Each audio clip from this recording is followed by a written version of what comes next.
Is Cyberpunk still bad in 2021? Part 2. I've made a video before this, so if you want to check that out, it's in the description below. In this video, I will be answering questions from my other video.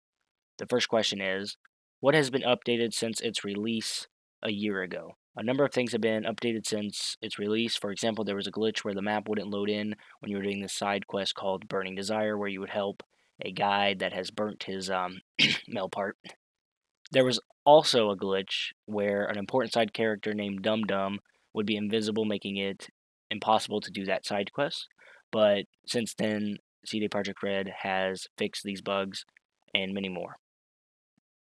The second question is, the story is light, but is it good enough to keep you interested the whole time?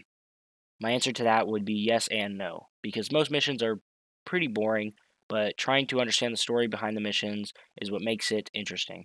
The side missions are typically better than the story missions, so I would say if you decide to get this game, focus more on the side missions than the story missions, as it would give you a better experience in the game. The next question is, when it's working, is the gameplay itself any fun? The gameplay is mildly fun because the driving feels good sometimes, and other times you'll feel like you're driving a box.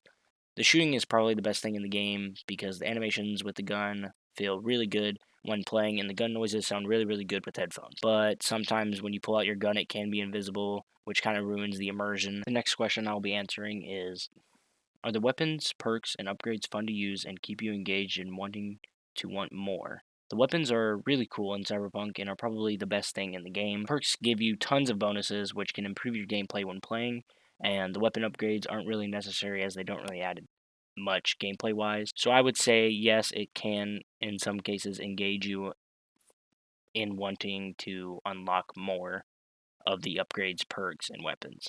The last question I will answer today is, how many hours of enjoyment did you get out of the game, if any? The beginning, in my opinion, is the most boring part of the game. So if you can make it past the beginning, then I would say you could get about 15 hours of enjoyment out of the game. But after the 15 hours, the game can seem like the same stuff happening over and over again. But if you're one of those people that can do the same thing over and over again and not get bored, then I would say you're looking at about 50 hours of enjoyment. That is all of the questions I will be answering today. If you would like me to answer any more questions, leave them below in the comments. Thank you.